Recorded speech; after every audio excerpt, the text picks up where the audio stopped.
Preds Nation, I must really love pain. I am still putting up with this crap because I committed to doing Preds fan reaction videos 4 seasons ago to start the 2019-2020 season. If I could go back in time, I would have told myself, hey, start doing these at the beginning of the 2014-2015 season.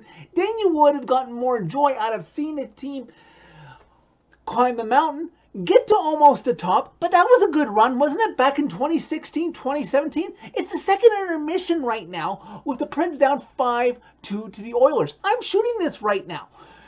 Heaven forbid if they pull off a miracle, yeah, I'll throw this in the can. But if you're seeing this, they obviously didn't, and I'll just stamp the final score at the end of this.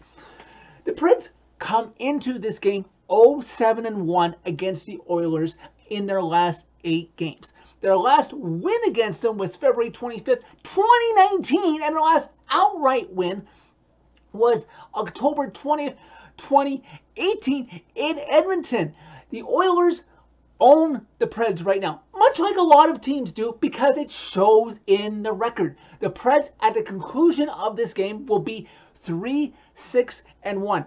I'm a Preds historian, so I know this history. The last time the Preds started this bad in their first 10 games of the season, you have to go all the way back to the start of the 2009-2010 season. And anything worse than that, you have to go back to the 2002-2003 season when they started a pathetic 2-6-2. And at least that year they were still building. And the only other season that is comparable to being that bad, but it's excusable, was the expansion season.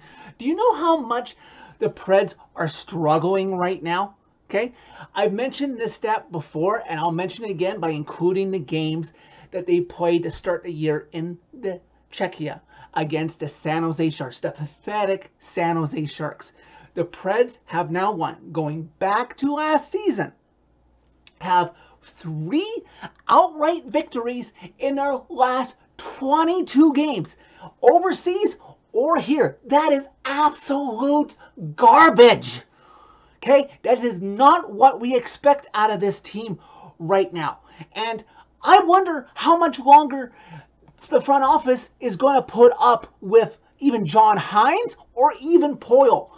Yeah, Poyle, you've had a good run, but this fan base is hungry for a change. And Hines, you know, a lot of this fan base pushed and finally got Laviolette fired in the 2019-2020 season just after the Winter Classic because we knew that Preds still had a bit of talent left in them and they made the change. At least that team, after that loss against the Ducks when they fired Laviolette before the game against Boston back at home, that team in their last 10 at that moment was 5-3-2.